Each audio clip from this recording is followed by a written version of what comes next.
Peran dan kedudukan kepemimpinan dalam organisasi. Bagaimana peran dan kedudukan seorang pemimpin, ya, baik dalam sebuah institusi, lembaga, atau organisasi. Coba kita lihat bahwa proses menjadi pemimpin itu biasanya terlahir dengan bakat, mempunyai bakat sebagai seorang pemimpin dari kecil hingga dewasa, lalu dibentuk dan ditempa karena punya kesempatan untuk berkembang dan tumbuh melalui kegiatan pendidikan dan pelatihan kepemimpinan. Jadi sebelum dia berperan, ya, sebelum dia memiliki kedudukan sebagai pemimpin, biasanya seorang pemimpin itu berproses, ya, baik dia terlahir dengan talent, dengan bakat, atau dia ditempa dan dibentuk, ya, atau ada semacam pelatihan, atau di organisasi politik, ya, itu biasanya, atau ormas memiliki sekolah, ya, untuk menjadi pemimpin. Lalu pemimpin yang efektif itu seperti apa? Pemimpin yang efektif itu jika, ya, secara genetik sudah punya bakat sebagai pemimpin.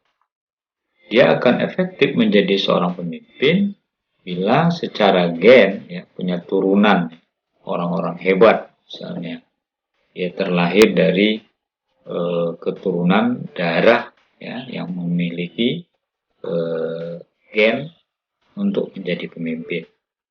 Kemudian pemimpin yang efektif jika bakat tersebut dipupuk dan diberi kesempatan menduduki jabatan.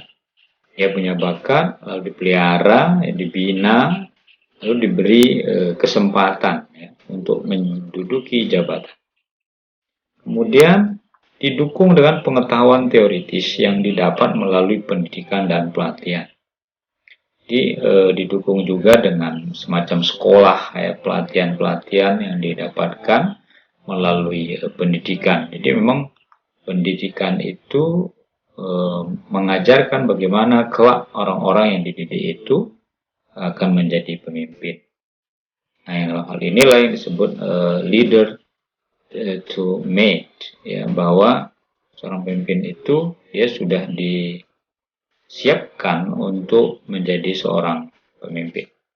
Lalu kemudian yang keempat yaitu peran pemimpin, ya, bahwa pemimpin itu berperan sebagai penentu arah, ya. Dia sebagai orang yang menentukan arah kemana nanti organisasi yang dia bawa, lembaga yang ia pimpin, negara yang ia pimpin, masyarakat yang ia pimpin. Maka seorang pemimpin itu ia berperan sebagai penentu arah kebijakan, menentukan seperti apa nanti organisasi yang dipimpinnya.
sampai anak buahnya atau orang yang dipimpinnya itu menjadi paham dan ia menjadikan penyuluhan.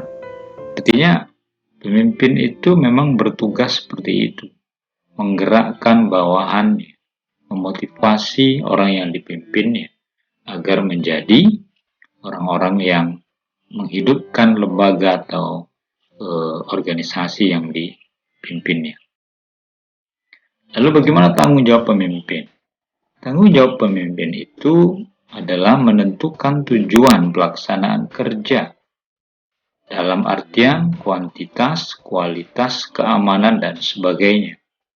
Tanggung jawab pemimpin itu adalah melengkapi para orang yang dipimpinnya dengan sumber dana yang diperlukan untuk menjalankan tugasnya.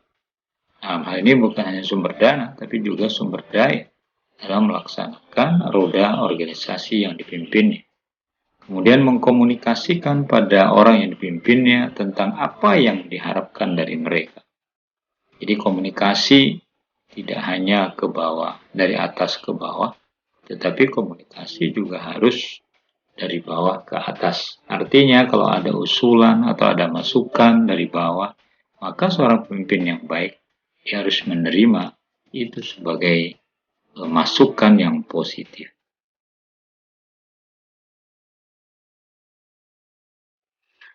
Tugas pemimpin sudah tadi dijelaskan, kemudian lanjutan memberikan reward untuk mendorong prestasi. Artinya seorang pemimpin yang baik ketika anak buahnya berprestasi, ia akan memberikan reward. Lalu mendelegasikan wewenang apabila diperlukan dan mengundang partisipasi apabila memungkinkan. Lalu menghilangkan hambatan untuk pelaksanaan pekerjaan yang efektif. Menilai pelaksanaan pekerjaan yang mengkomunikasikan hasilnya, menunjukkan perhatian pada orang yang dipimpinnya. Mungkin itu saja yang perlu saya jelaskan. Semoga ada manfaatnya. Assalamualaikum warahmatullahi wabarakatuh.